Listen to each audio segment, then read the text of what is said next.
ఇవాళ తెలుగుదేశం కానీ జనసేన కానీ భారతీయ జనతా పార్టీ కానీ ఎవ్వరమైనా రాష్ట్రాభివృద్ధి కోసం రాష్ట్రం కోసమే పనిచేస్తాం. కానీ కొంతమంది వ్యక్తులు మనం చూసాం ఈ మధ్య ఢిల్లీలో ధర్నా. దేనికి ధర్నా చేశారు అంటే వాళ్ళు ఉనికిని కోల్పోతున్నారు కాబట్టి మేము ఉన్నామనే ఉనికిని చాడుకుందామని చేస్తున్నారు. ఢిల్లీలో 3 రోజులు ధర్నా అన్నారు.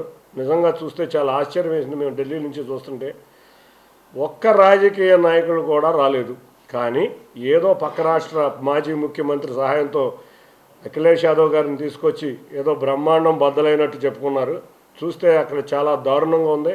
పార్లమెంట్లో వివిధ ప్రతిపక్షాలను కూడా కలిసి రమ్మని బతిమాలినా కూడా వీళ్ళ చరిత్ర తెలుసు కాబట్టి ఎవ్వరూ కూడా రాలేదు. ఇవాళ ఆయన మీరు చూస్తే జగన్ రెడ్డి 36 హత్యలు జరిగినాయని అన్నారు. ఒక్కదానికి సాక్ష్యం ఇవ్వమంటే ఏ రోజు ఇవ్వాల. జాతీయ మీడియా కూడా 36 మంది హత్యలు జరిగినప్పుడు ఎవరున్నారు అని అడిగితే ప్రశ్నకి జవాబు ఇవ్వకుండా పారిపోయిన వ్యక్తి.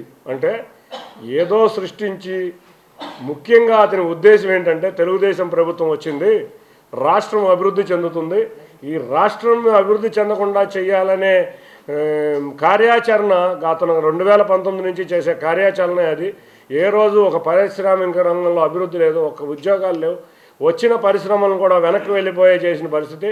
ఇవాళ ఢిల్లీలో ధర్నా చేసి కొత్తగా రాబోయే పెట్టుబడులను ఆపడానికి, రాష్ట్రం మీద తనను ఓడించారు కాబట్టి రాష్ట్రం మీద ఉన్న కోపం తెచ్చుకోవడానికి చేసే పనులు ఇవన్నీ. నిజంగా అతనికి ఏదన్నా సమస్య ఇస్తే మా నారా చంద్రబాబు నాయుడు గారు కూడా అసెంబ్లీకి వచ్చి ఎవరెవరు ఉన్నారో సాక్ష్యాలు ఇవ్వమని అడిగాం. ఏ రోజు సాక్ష్యాలు లేవు. నాకు తెలియదు మరి 36 మందిలో మరి వాళ్ళ బాబాయ్ వివేకానంద రెడ్డి గారు కూడా ఉన్నారేమో. ఎందుకంటే నారాసుర రక్త చరిత్ర అని సృష్టించి ఆయన రకరకాల విన్యాసాలు చేస్తూనే ఉంటాడు, మళ్ళీ కొత్త విన్యాసాలు. మరి ఆ 36 మందిలో ఆయన కూడా ఉన్నాడేమో. మరి నువ్వే చెప్పాలి. జగన్ రెడ్డి హత్య చేసి ఇంతవరకు వాళ్ళ కేసునే బయటకు రానివ్వకుండా చేసే పరిస్థితుల్లో ఉన్నాం. కాబట్టి నీ ఆటలు సాగు. అంతేకాకుండా నీ రోజు చూస్తున్నాం. నిన్న మదనపల్లి బాధితులు లైన్ కట్టారు, 100 మంది పెద్దిరెడ్డి బాధితులు లైన్ కట్టారు. అంటే ఎన్ని అక్రమాలు జరిగినాయో ప్రజలు గమనిస్తున్నారు. తప్పకుండా నీకేదన్నా సాక్ష్యాధారాలు ఉంటే రాష్ట్ర అభివృద్ధికి అడ్డుపడకుండా వచ్చి అసెంబ్లీలో కానీ డీజీపీకి గారిని నివేదించు. అంతేగాని నువ్వేదో రాష్ట్ర వెనుకబడితే విధంగా ఉండే విధంగా పెట్టుబడులు రాకుండా విధంగా నువ్వు ప్రవర్తించావంటే ఎవ్వరం ఊరుకోం. ఇంతవరకు నీకు రాష్ట్ర ప్రజలు దారుణంగా బుద్ధి చెప్పారు.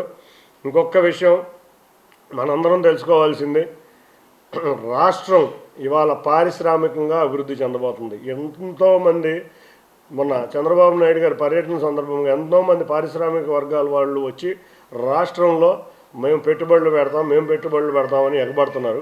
కాబట్టి మన రాష్ట్రం అభివృద్ధి చెందాలి, అందరికీ ఉద్యోగాలు రావాలి అంటే మేము అనుకున్నట్టు 20 లక్షల ఉద్యోగాలు కల్పించడమే మా ప్రభుత్వం యొక్క ముఖ్య ఉద్దేశం. తప్పకుండా మేము అది కల్పించబోతున్నాం. ఏ సమస్య ఉన్నా మా సారు కూడా ఒకటే చెప్పారు, తెలుగుదేశం కార్యకర్తలు ఎక్కడా మీరు రెచ్చిపోవద్దు, అవసరమైతే తెలుగుదేశం కార్యకర్తలను కూడా ఊరుకోమని చెప్పారు. శాంతి భద్రతల్లో ఎవరిని ఉపేక్షించము అని కూడా సార్ చెప్పారు. తప్పకుండా మేమందరం కూడా సమన్వయం పాటిస్తున్నాం.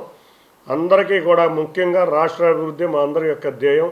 తప్పకుండా రాష్ట్ర అభివృద్ధిలో మేమందరం కలిసికట్టుగా పనిచేసి ఎన్డీఏ ప్రభుత్వం నుంచి ఇంకా మరిన్ని హామీలు కోరే విధంగా